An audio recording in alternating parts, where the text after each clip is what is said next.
আসসালামু আলাইকুম। পুঁটি মাছের চচ্চড়ি রান্নার রেসিপিটি আজকে আপনাদের সাথে শেয়ার করব। তার জন্য এখানে আমি পুঁটি মাছ নিয়েছি, খোসা ছাড়িয়ে ভালোভাবে পরিষ্কার করে কেটে ধুয়ে নিয়েছি। আর এখানে কেটে রাখা পেঁয়াজ কুচি নিয়েছি, আর বাটা মশলা নিয়েছি, রসুন, পেঁয়াজ আর জিরা একসাথে বেটে নিয়েছি। আর এখানে আলু কুচি করে কেটে নিয়েছি। সবগুলো উপকরণ আমার রেডি করা হয়ে গেছে। এখন রান্নার জন্য হাতে মাখিয়ে রান্নাটা আমি তৈরি করে নেব। তার জন্য এখানে একটি কড়াই নিয়েছি, আর এখানে আগে থেকে কেটে রাখা আলু কুচিগুলো দিয়ে দিলাম। এখানে আমি পাতলা পাতলা করে কিন্তু আলুগুলো কুচি করে কেটে নিয়েছি।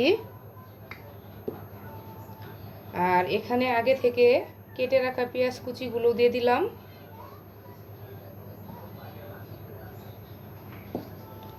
আর এখানে আগে থেকে বেটে রাখা রসুন, পেঁয়াজ আর জিরা কিন্তু আমি একসাথে বেটে নিয়েছি, দিয়ে দিলাম।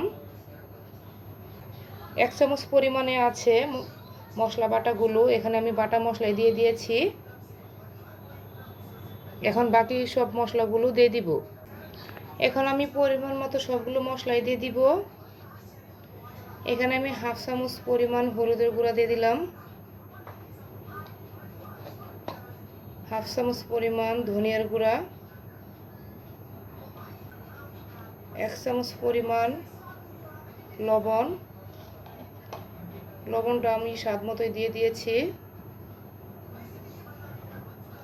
এখানে 1 চামচ পরিমাণ মরিচের গুঁড়া দিয়ে দিলাম, ঝালটাও কিন্তু আমার পছন্দ মতোই দিয়ে দিয়েছি। এখানে 1/2 চামচ পরিমাণ কালো জিরা দিয়ে দিলাম, পরিমাণ মতো একটু তেল দিয়ে দিলাম। আর আগে থেকে ধুয়ে রাখা মাছগুলো এখন দিয়ে দিয়েছি। এখন হাতের সাহায্যে ভালো করে মেখে নেব। এখানে কিন্তু আমি রসুন, পেঁয়াজ আর জিরা কিন্তু বাটাটাই আমি দিয়ে দিয়েছি।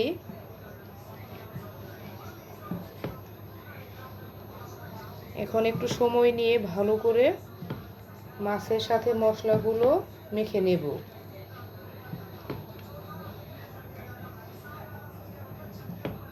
যেহেতু পুঁটি মাছের চচ্চড়িটা রান্না করব, তার জন্য হাতে মাখিয়ে আমি রান্নাটা করে নেব।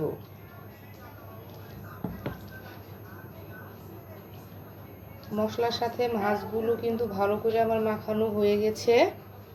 এখানে চেরা 2টি কাঁচামরিচও আমি দিয়ে দিলাম, আর পরিমাণ মতো একটু পানি দিয়ে দিলাম আলুগুলো সিদ্ধ হওয়ার জন্য।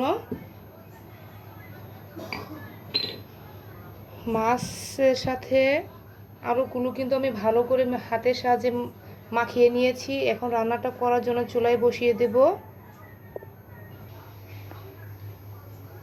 রান্নাটা করার জন্য কিন্তু আমি চুলায় কড়াইটা বসিয়ে দিয়েছি। সবগুলো উপকরণে কিন্তু আমি হাতে মাখিয়ে বসিয়ে দিয়েছি। যেহেতু পুঁটি মাছের চচ্চড়িটা রান্না করব, তার জন্য হাতে মাখিয়ে রান্নাটা আমি বসিয়ে দিয়েছি। এখন বরফ ওঠার আগ পর্যন্ত ঢাকনাটা খোলা রেখেই অপেক্ষা করব।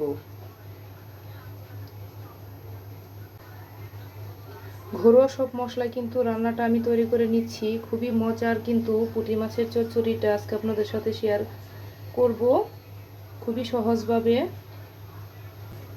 বলক ওঠার আগ পর্যন্ত ঢাকনাটা খোলা রেখে রান্নাটা আমি করব। বলক কিন্তু উঠে আসছে।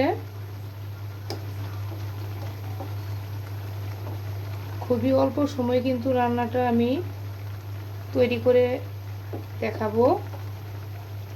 সেদ্ধ হওয়ার জন্য ঢাকনা দিয়ে কিছুক্ষণ ঢেকে রাখবো। সেদ্ধ হওয়ার আগ পর্যন্ত অপেক্ষা করব।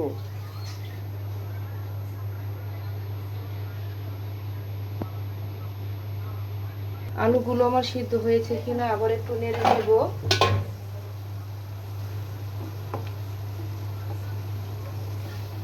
এভাবে রান্না করলে কিন্তু খেতে অনেক মজার হয়।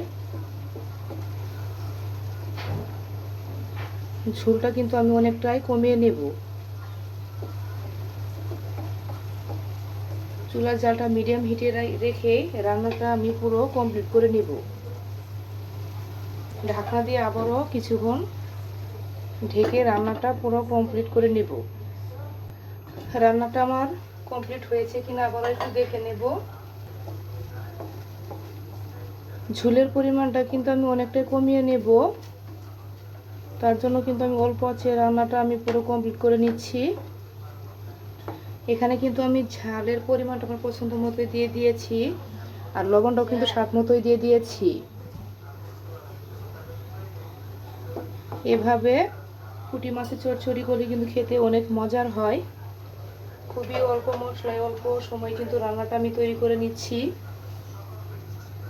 ঝোলের পরিমাণটা আমি আর একটু কমিয়ে নিব, তার জন্য আবারও ঢাকনা দিয়ে কিছুক্ষণ ঢেকে রাখবো।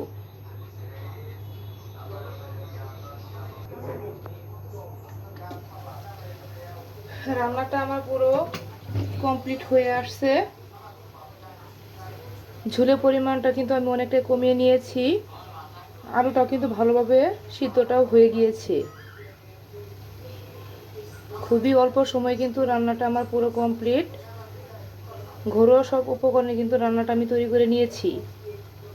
এখন একটি বাটিতে নামিয়ে নেব। হয়ে গেল আমার খুবই মজার পুঁটি মাছের চচ্চড়ি। আমি যেভাবে সবসময় বাসায় তৈরি করি এটাই আপনাদের সাথে শেয়ার করলাম। খুবই মজার রান্না এটা। খুবই অল্প সময়ে কিন্তু রান্নাটা তৈরি হয়ে গিয়েছে। খুবই মজার পুঁটি মাছের চচ্চড়ি।